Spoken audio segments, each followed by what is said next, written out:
हम लोग 10वीं क्लास के सिविक्स यानी राजनीतिक शास्त्र के पहले नंबर चैप्टर को पढ़ रहे थे, जिसका नाम है लोकतंत्र में सत्ता की साझेदारी। और इस चैप्टर से संबंधित पूरा सब्जेक्टिव क्वेश्चन हम आपको कंप्लीट करा चुके हैं।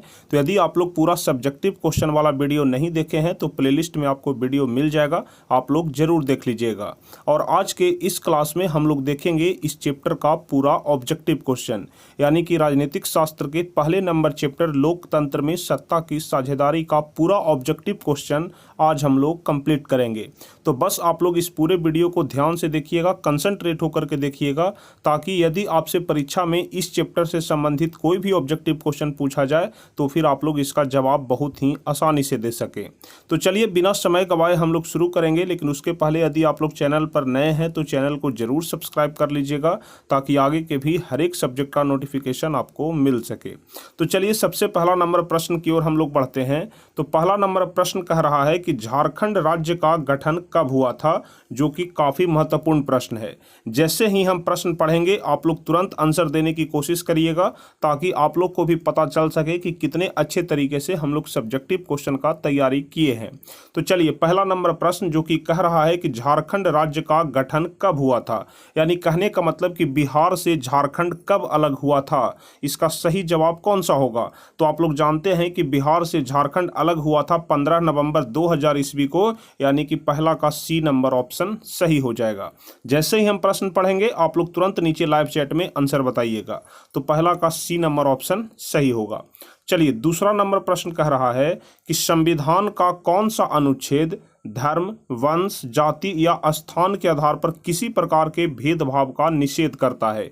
यानी कि कह रहा है कि संविधान का कौन सा ऐसा अनुच्छेद है जो कि धर्म, वंश, जाति या स्थान के आधार पर अगर किसी भी प्रकार का भेदभाव होता है उसका निषेध करता है। तो वह कौन सा अनुच्छेद है।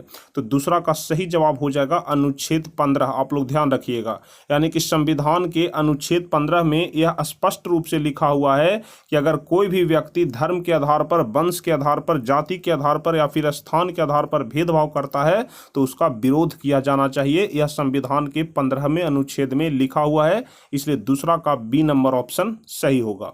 अब चलिए तीसरा नंबर प्रश्न कह रहा है कि क्षेत्रवाद की भावना का एक कुपरिणाम क्या है।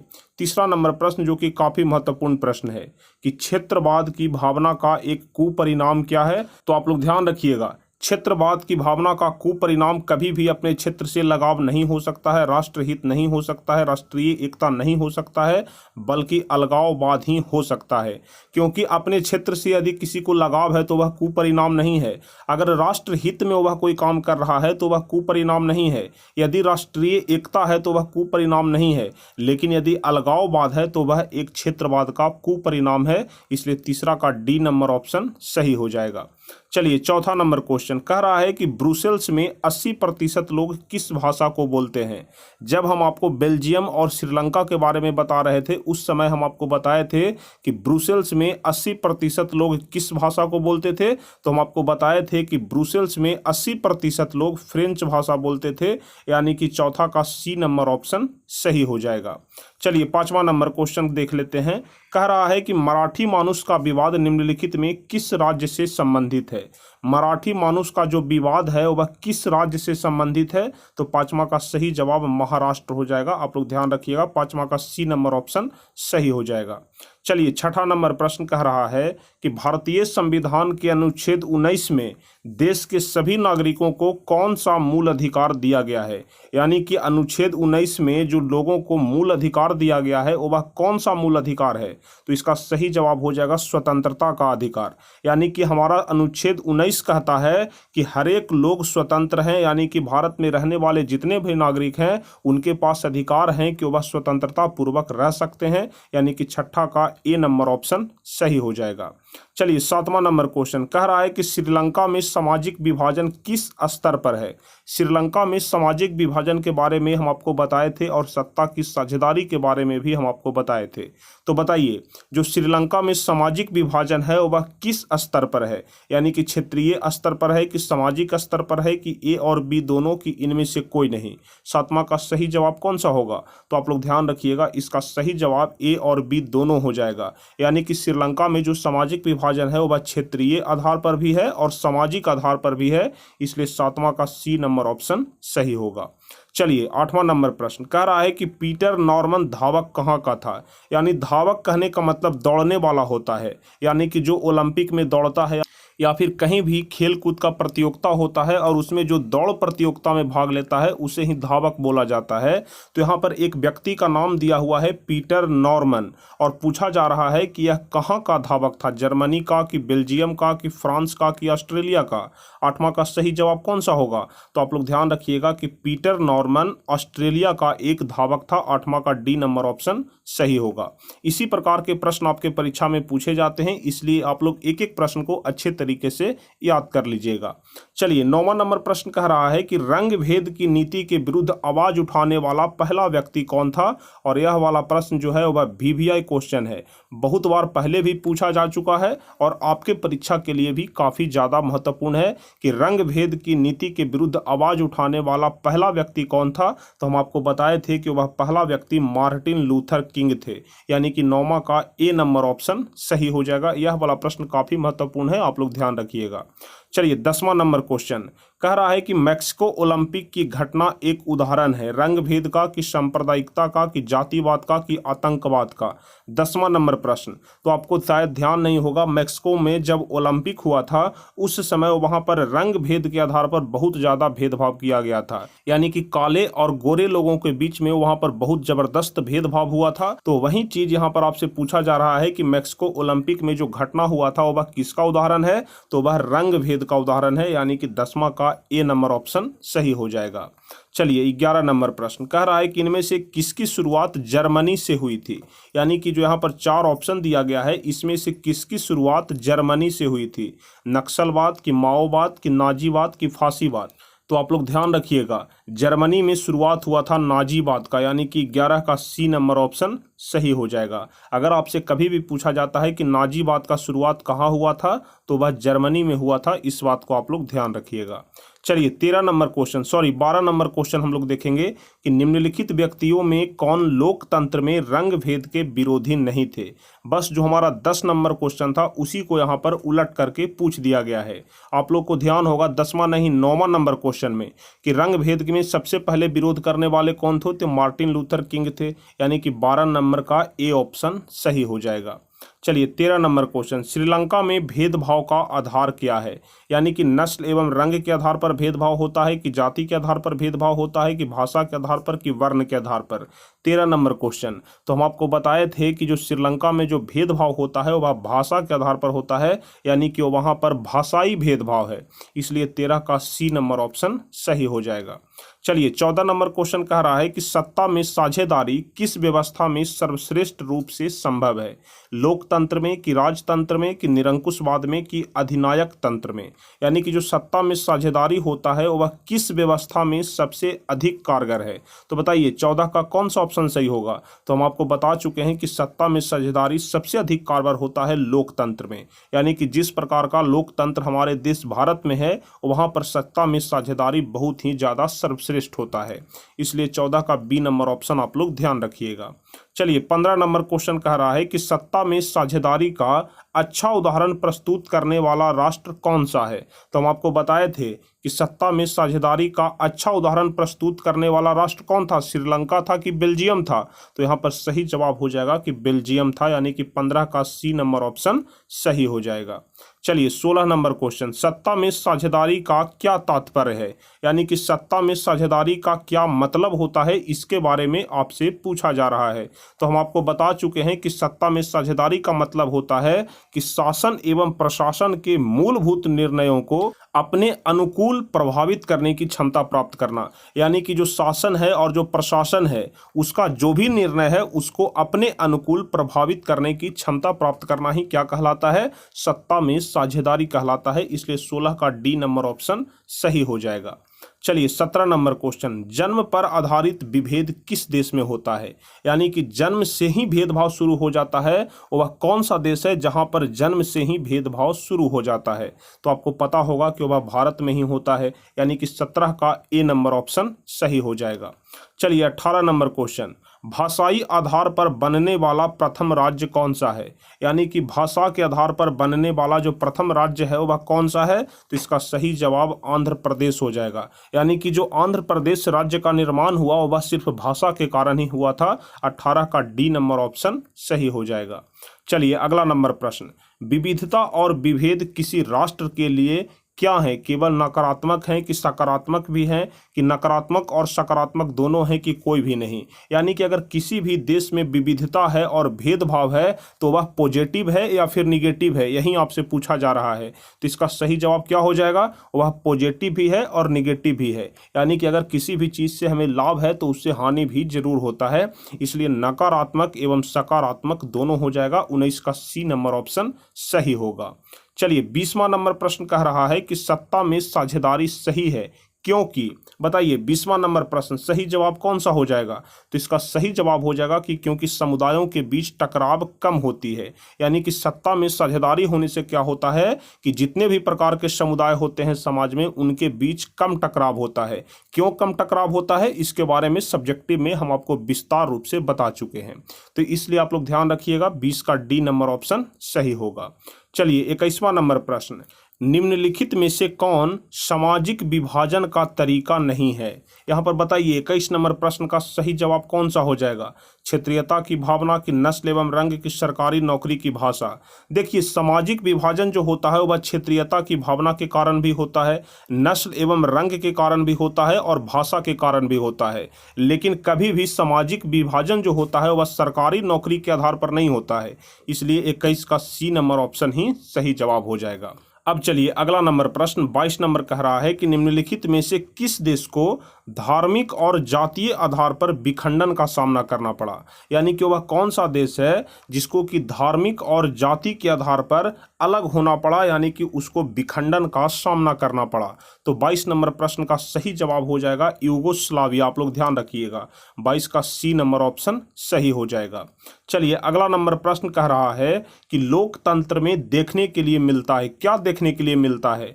टकरावों एवं विभिन्नता में सामंजस्य स्थापित करना, यही देखने के लिए मिलता है कि जातिवाद को बढ़ावा देना, कि धार्मिक आधार पर लोगों में भेदभाव पैदा करना यानी कि विभेद पैदा करना, और डी नंबर है कि क्षेत्रीयता के आधार पर अलग राज्य का गठन करना। बताइए 23 नंबर प्रश्न का सही जवाब क्या हो जाएगा? तो आप लोगों को लोकतंत्र में यही देखने के लिए मिलता है कि जो टकराव हो रहे हैं एवं जो विभिन्नता है उसमें सामंजस्य स्थापित करना, यानी कि 23 का ए नंबर ऑप्शन ही सही जवाब हो जाएगा। चलिए अगला नंबर प्रश्न, जाति पर आधारित विभाजन कहाँ है? यानी कि जाति के आधार पर जो विभाजन हुआ है वह कौन से देश में हुआ है? अमेरिका में, कि पाकिस्तान में, कि भारत में, कि बेल्जियम में? बताइए 24 नंबर प्रश्न सही जवाब कौन सा हो जाएगा? तो आप लोग ध्यान रखिएगा 24 का सही जवाब भारत हो जाएगा। यानी कि जाति के आधार पर जो भेदभाव हुआ है वह भारत में ही हुआ है, आप लोग ध्यान रखिएगा। चलिए 25वां नंबर प्रश्न हम लोग देखेंगे कि भारतीय राजनीति में सवर्णों का वर्चस्व कब तक रहा? यानी कि भारतीय जो राजनीति है उसमें सवर्ण कहने का मतलब कि जो ऊंचा जात होता है, यानी कि भारतीय राजनीति में सवर्णों का वर्चस्व कब तक रहा? तो इसका सही जवाब आप लोग ध्यान रखिएगा कि 1967 ईस्वी तक सवर्णों का वर्चस्व रहा, यानी कि अगड़ी जाति का वर्चस्व रहा। 25 का ए नंबर ऑप्शन सही हो जाएगा। चलिए 26 नंबर क्वेश्चन कह रहा है कि प्रोटेस्टेंट संप्रदाय किस धर्म से संबंधित है? प्रोटेस्टेंट संप्रदाय जो है वह किस धर्म से संबंधित है? तो इसका सही जवाब ईसाई धर्म हो जाएगा। 26 का सी नंबर ऑप्शन आप लोग ध्यान रखिएगा। चलिए अगला नंबर प्रश्न, निम्नलिखित में से कौन राजनेता जातिगत भेदभाव से मुक्त समाज निर्माण के पक्षधर थे? यानी कि कौन ऐसे नेता थे जो कि चाहते थे कि जातिगत भेदभाव से मुक्त समाज हो, यानी कि एक ऐसा समाज हो जहां पर जाति के आधार पर भेदभाव न होता हो, ऐसा सोचने वाले कौन ऐसे पहले नेता थे? तो 27 का सही जवाब हो जाएगा इनमें से सभी। यानी कि भीमराव अंबेडकर भी यही सोचते थे कि ऐसा समाज हो जो कि जाति से मुक्त हो। उसके बाद पेरियार स्वामी भी यही सोचते थे और डॉक्टर राम मनोहर लोहिया भी यही सोचते थे कि एक ऐसा समाज हो जो कि जातिगत भेदभाव से मुक्त हो। यानी 27 का डी नंबर ऑप्शन सही हो जाएगा इनमें से सभी। चलिए 28 नंबर क्वेश्चन कह रहा है कि प्राचीन काल निम्न में से किनको शिक्षा पाने का भी अधिकार नहीं था? यानी कि प्राचीन काल में किनको शिक्षा पाने का भी अधिकार नहीं था, ब्राह्मण को कि क्षत्रिय को कि राज परिवार को कि शूद्रों को? बताइए 28 का सही जवाब कौन सा हो जाएगा? तो हम आपको बताए थे कि जो शूद्र जाति होता था वह सबसे नीच जाति होता था, और जो नीच जाति होता था उसको इतना भी अधिकार नहीं था कि वह शिक्षा पा सके। इसलिए प्राचीन काल में किसको शिक्षा पाने का अधिकार नहीं था? तो वह शूद्रों को अधिकार नहीं था, यानी कि 28 का डी नंबर ऑप्शन सही हो जाएगा। चलिए 29 नंबर प्रश्न कह रहा है कि किस राष्ट्र में विभेद कम पाया जाता है, यानी कि कौन ऐसा राष्ट्र है जहां पर भेदभाव बहुत कम होता है? बताइए 29 नंबर प्रश्न का सही जवाब कौन सा होगा? तो आप लोग जानते हैं कि भारत में तो सबसे अधिक भेदभाव होता है, अमेरिका में भी भेदभाव होता है और दक्षिण कोरिया में भी होता है, लेकिन रूस ऐसा देश है जहां पर भेदभाव सबसे कम होता है, यानी कि 29 का ए नंबर ऑप्शन सही हो जाएगा। चलिए अगला नंबर प्रश्न कह रहा है कि संप्रदायवाद किससे संबंधित है? बताइए 30 नंबर प्रश्न सही जवाब कौन सा हो जाएगा? संप्रदायवाद जो संबंधित है वह किससे संबंधित है? तो ध्यान रखिएगा, धार्मिक कट्टरता से, यानी कि लोग अपने अपने धर्म के प्रति कट्टर होते हैं, एक दूसरे के धर्म को देखना नहीं चाहते हैं। अगर हिंदू हैं तो समझिए कि वह कट्टर हिंदू होगा, मुस्लिम है तो समझिए कि वह इस्लाम धर्म का कट्टर मुस्लिम होगा। इस कारण जो संप्रदायवाद होता है वह धार्मिक कट्टरता से संबंधित होता है। चलिए अगला नंबर प्रश्न 31 नंबर क्वेश्चन, जाति के आधार पर सामाजिक विभाजन किस देश की सामाजिक व्यवस्था का अनूठा उदाहरण है? जाति के आधार पर जो सामाजिक विभाजन हुआ वह किस देश की सामाजिक व्यवस्था का एक उदाहरण है? बताइए 31 नंबर प्रश्न सही जवाब कौन सा होगा? तो आप लोग ध्यान रखिएगा 31 का सही जवाब चीन हो जाएगा, यानी कि चीन में जो जाति के आधार पर जो सामाजिक विभाजन हुआ वह समझिए कि एक सामाजिक व्यवस्था का अनूठा उदाहरण है, इसलिए 31 का सी नंबर ऑप्शन आप लोग ध्यान रखिएगा। चलिए 32 नंबर क्वेश्चन कह रहा है कि सांप्रदायिक राजनीति आधारित होती है धर्म पर कि जाति पर कि क्षेत्र पर कि इनमें से कोई नहीं? 32 नंबर प्रश्न सही जवाब कौन सा होगा? तो आप लोग ध्यान रखिएगा, सांप्रदायिक जो राजनीति होती है वह धर्म पर आधारित होती है। 32 का ए नंबर ऑप्शन सही जवाब हो जाएगा। आप लोग एक एक प्रश्न का उत्तर सही सही बताएंगे और लास्ट में हमको ये जरूर बताएंगे कि कितने प्रश्न का आप लोग सही जवाब दे पाए हैं। कुल मिलाकर के हम आपको 53 या 54 क्वेश्चन बताएंगे, जो कि आपके लिए काफ़ी ज़्यादा महत्वपूर्ण होगा। इसलिए आप लोग बस अब कुछ ही क्वेश्चन से बच गए हैं, उसको भी आप लोग ध्यान से समझ लीजिएगा। चलिए 33 नंबर क्वेश्चन कह रहा है कि धर्म को समुदाय का मुख्य आधार मानने वाले व्यक्ति को कहा जाता है, यानी कि वैसा व्यक्ति जो धर्म को समुदाय का मुख्य आधार मानता है वैसे व्यक्ति को क्या कहा जाता है? तो 33 का सही जवाब हो जाएगा कि वैसे व्यक्ति को सांप्रदायिक व्यक्ति बोला जाता है, यानी 33 का बी नंबर ऑप्शन सही होगा। चलिए 34 नंबर क्वेश्चन, सिंहली को किस देश की राजभाषा घोषित किया गया है? यानी कि सिंहली भाषा के बारे में हम आपको बताए थे और हम आपको यह भी बताए थे कि बाद में चल करके सिंहली को एक राजभाषा घोषित कर दिया गया था। तो किस देश के बारे में हम आपको बता रहे थे? तो बताइए आप लोग याद करके कि कहाँ के बारे में हम आपको बता रहे थे कि राजभाषा सिंहली है? तो हम आपको बताए थे कि श्रीलंका की राजभाषा सिंहली है। जिस प्रकार से भारत की जो राजभाषा है वह हिंदी है, उसी प्रकार से श्रीलंका की राजभाषा क्या है? सिंहली है, यानी कि 34 का बी नंबर ऑप्शन सही हो जाएगा। चलिए 35 नंबर क्वेश्चन, संप्रदाय का संबंध किससे है? 35 नंबर क्वेश्चन, इसका सही जवाब क्या हो जाएगा? सिख की, ईसाई की, जैन की, बौद्ध? तो आप लोग ध्यान रखिएगा, संप्रदाय का जो संबंध होता है वह ईसाई से होता है, यानी कि 35 का बी नंबर ऑप्शन सही हो जाएगा। चलिए 36 नंबर क्वेश्चन, निम्नलिखित में किसमें सामाजिक विभाजन का आधार देखने के लिए नहीं मिलता है? यानी कि यहाँ पर जो 4 ऑप्शन दिया गया है इसमें से किसमें सामाजिक विभाजन का आधार देखने के लिए नहीं मिलता है? तो इसका सही जवाब हो जाएगा नस्लवाद, यानी कि नस्लवाद में कभी भी सामाजिक विभाजन का आधार नहीं होता है। आप लोग जानते हैं कि संप्रदाय के आधार पर सामाजिक विभाजन हो जाता है, भाषा के आधार पर सांप्रदायिक विभाजन हो जाता है, क्षेत्र के आधार पर सामाजिक विभाजन हो जाता है, लेकिन नस्ल के आधार पर कभी भी सामाजिक विभाजन नहीं होता है। इसलिए 36 का डी नंबर ऑप्शन सही हो जाएगा। चलिए अगला नंबर क्वेश्चन 37 कह रहा है कि निम्नलिखित में किसने कहा है कि धर्म को कभी भी राजनीति से अलग नहीं होना चाहिए? यानी कि आपको बताना है कि यह कथन किनका है कि धर्म को राजनीति से अलग नहीं होना चाहिए। 37 नंबर प्रश्न सही जवाब कौन सा हो जाएगा? तो यह कथन महात्मा गांधी जी का था। आप लोग ध्यान रखिएगा, महात्मा गांधी ने ही कहा था कि कभी भी धर्म को राजनीति से अलग नहीं होना चाहिए, इसलिए 37 का डी नंबर ऑप्शन सही हो जाएगा। चलिए 38 नंबर क्वेश्चन, निम्नलिखित में कौन सा देश धर्मनिरपेक्ष नहीं है? बताइए, धर्मनिरपेक्ष का मतलब तो हम आपको समझा चुके हैं। तो यहाँ पर आप लोग बताइए कि निम्नलिखित में कौन सा ऐसा देश है जो कि धर्मनिरपेक्ष नहीं है?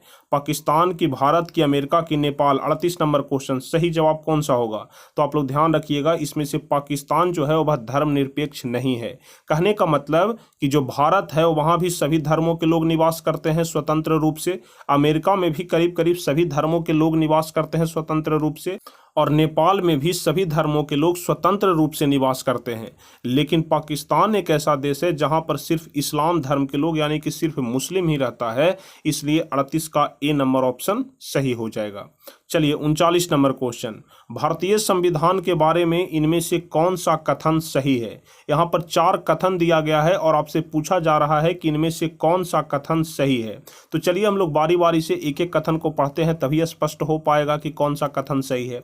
तो चलिए सबसे पहले ए नंबर हम लोग पढ़ते हैं कि यह धर्म के आधार पर भेदभाव की मनाही करता है। यानी कि जो भारतीय संविधान है वह धर्म के आधार पर भेदभाव की मनाही करता है, यानी कि जो भारतीय संविधान है वह धर्म के आधार पर भेदभाव करने की मनाही करता है। उसके बाद बी नंबर कथन है कि यह एक धर्म को राजकीय धर्म बनाता है। तो कभी भी संविधान ऐसा करता है कि एक धर्म को राजकीय धर्म बना देगा? कभी नहीं ऐसा करेगा।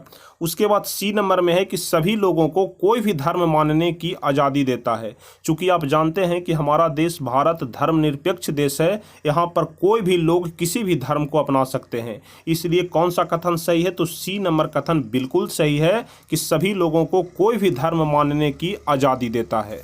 अब चलिए 40 नंबर प्रश्न हम लोग देख लेते हैं। तो प्रश्न कह रहा है कि सांप्रदायिक राजनीति किस पर आधारित होता है? तो हम आपको बताए थे कि सांप्रदायिक राजनीति ऐसे आधारित होता है कि एक धर्म दूसरे से श्रेष्ठ होता है। कहने का मतलब कि अगर हिंदू धर्म है तो हिंदू जितने सारे भी लोग हैं वह मान रहे हैं कि जो हमारा धर्म है वह इस्लाम धर्म से ज़्यादा बढ़िया है। इस कारण जो सांप्रदायिक राजनीति होता है उसमें यही होता है कि एक धर्म दूसरे से श्रेष्ठ होता है, यानी कि एक धर्म दूसरे से अच्छा होता है। इसलिए 40 का ए नंबर ऑप्शन सही हो जाएगा। चलिए अगला नंबर प्रश्न, भारत एक राष्ट्र है, कैसा राष्ट्र है? तो हम आपको बहुत बार बता चुके हैं अभी तक कि भारत एक धर्मनिरपेक्ष राष्ट्र है, इसलिए 41 का बी नंबर ऑप्शन सही हो जाएगा। चलिए 43 नंबर क्वेश्चन हम लोग देख लेते हैं। अंतर्राष्ट्रीय महिला दिवस किस तिथि को मनाया जाता है? यह वाला प्रश्न भी VVI क्वेश्चन है, बोर्ड मॉडल क्वेश्चन है, आप लोग ध्यान रखिएगा। ठीक है, अंतर्राष्ट्रीय महिला दिवस कब मनाया जाता है? तो आप लोग ध्यान रखिएगा कि 8 मार्च को अंतर्राष्ट्रीय महिला दिवस मनाया जाता है, यानी कि 42 का बी नंबर ऑप्शन सही हो जाएगा। चलिए 43 नंबर कह रहा है कि 16वीं लोकसभा में महिला सदस्यों की संख्या कितनी है? यह वाला प्रश्न भी बहुत बार पूछा जा चुका है और आपके परीक्षा के लिए भी काफ़ी ज़्यादा महत्वपूर्ण है कि 16वीं लोकसभा में महिला सदस्यों की संख्या कितनी है? तो 43 का सही जवाब हो जाएगा कि 65 है, यानी कि जो 16वीं लोकसभा हुआ उसमें कुल 65 महिला सदस्यों ने भाग लिया। चलिए 44 नंबर क्वेश्चन, मानव जाति में आधी आबादी किसका है? पुरुषों की कि महिलाओं की कि युवाओं की कि इनमें से कोई नहीं? बताइए 44 नंबर क्वेश्चन कौन सा जवाब सही होगा? तो आप लोग ध्यान रखिएगा कि मानव जाति में आधी आबादी महिलाओं की है, 44 का बी नंबर ऑप्शन सही हो जाएगा। चलिए 45 नंबर कह रहा है कि भारत में पुरुषों की साक्षरता दर 2015 के अनुसार कितना है? 45 नंबर क्वेश्चन जो कि काफ़ी महत्वपूर्ण प्रश्न है, आप लोग फटाफट से इसका जवाब बताइए कि भारत में पुरुषों की साक्षरता दर 2015 के अनुसार कितना है? यहाँ पर सिर्फ पुरुषों की साक्षरता दर के बारे में बात हो रहा है, तो आप लोग ध्यान रखिएगा कि पुरुषों की साक्षरता दर जो है वह 80.94% है, यानी कि 45 का डी नंबर ऑप्शन सही हो जाएगा। चलिए उसके बाद 46 नंबर प्रश्न कह रहा है कि इंग्लैंड में महिलाओं का वयस्क मताधिकार किस वर्ष प्राप्त हुआ? यानी कि इंग्लैंड में पहले महिलाओं को वयस्क मताधिकार प्राप्त नहीं था, तो कितने ईस्वी के बाद से इंग्लैंड में महिलाओं को वयस्क मताधिकार प्राप्त हो गया? 46 नंबर क्वेश्चन सही जवाब कौन सा होगा बताइए आप लोग। तो आप लोग ध्यान रखिएगा कि सन 1918 ईस्वी में इंग्लैंड में महिलाओं को वयस्क मताधिकार प्राप्त हो गया था, इसलिए 46 का ए नंबर ऑप्शन सही हो जाएगा। 47 नंबर क्वेश्चन कह रहा है कि भारत में महिलाओं की साक्षरता दर कितना है? बताइए, काफ़ी आसान क्वेश्चन है। 47 नंबर क्वेश्चन कौन सा जवाब सही होगा? तो आप लोग ध्यान रखिएगा कि भारत में महिलाओं की जो साक्षरता दर है वह 64% है, यानी कि 47 का सी नंबर ऑप्शन सही हो जाएगा। चलिए 48 नंबर क्वेश्चन, भारत के 16वीं लोकसभा में महिला प्रतिनिधियों की प्रतिशत है। बताइए जो भारत में 16वीं लोकसभा हुआ उसमें महिला प्रतिनिधि की संख्या कितना प्रतिशत था। 48 नंबर क्वेश्चन, कौन सा जवाब सही होगा, तो आप लोग ध्यान रखिएगा 11.93%, यानी कि 48 का डी नंबर ऑप्शन सही हो जाएगा। चलिए 49 नंबर क्वेश्चन कह रहा है कि महिला आरक्षण विधेयक निम्नलिखित में किससे संबंधित है। जो महिला आरक्षण विधेयक है वह किससे संबंधित है, महिलाओं की शिक्षा से, कि महिलाओं की शक्ति से, कि महिलाओं की गरीबी दूर करने से, कि महिला प्रतिनिधियों की संख्या बढ़ाने से। 49 नंबर क्वेश्चन, कौन सा जवाब सही होगा, तो इसका सही जवाब हो जाएगा महिला प्रतिनिधियों की संख्या बढ़ाने से, कि चाहे वह कोई सा भी फील्ड हो, यानी कि राजनीतिक फील्ड हो या फिर कोई भी फील्ड हो, उसमें महिला प्रतिनिधियों की संख्या बढ़नी चाहिए, इसलिए 49 का डी नंबर ऑप्शन सही हो जाएगा। चलिए 50वां नंबर प्रश्न कह रहा है कि लैंगिक विभाजन का क्या अर्थ होता है, यानी कि जो लिंग के आधार पर जो विभाजन होता है उसका क्या अर्थ होता है। तो लिंग के आधार पर विभाजन का अर्थ होता है कि स्त्री एवं पुरुष के बीच जैविक अंतर, इसलिए 50 का सी नंबर ऑप्शन सही हो जाएगा। अब चलिए 51 नंबर प्रश्न कह रहा है कि महिलाओं को मतदान का अधिकार सर्वप्रथम किस राष्ट्र में दिया गया, यानी कि पहले महिलाओं को मतदान का अधिकार नहीं प्राप्त था, यानी कि वोट देने का अधिकार नहीं प्राप्त था। तो पूछ रहा है कि सबसे पहले कौन से देश में महिलाओं को मतदान का अधिकार प्राप्त हुआ। 51 नंबर प्रश्न, सही जवाब आप लोग ध्यान रखिएगा कि ब्रिटेन में, यानी कि सबसे पहले महिलाओं को मतदान का अधिकार प्राप्त हुआ था ब्रिटेन में, यानी कि 51 का सी नंबर ऑप्शन सही होगा। चलिए 52 नंबर प्रश्न कह रहा है कि कृषि कार्य में महिलाओं की कुल भागीदारी कितना है। काफ़ी महत्वपूर्ण प्रश्न है, तो फटाफट से आप लोग नीचे लाइव चैट में इसका जवाब बताइए कि कृषि कार्य में महिलाओं की कुल भागीदारी कितना है। तो 52 का सही जवाब हो जाएगा 40%, यानी कि ए नंबर ऑप्शन सही जवाब हो जाएगा।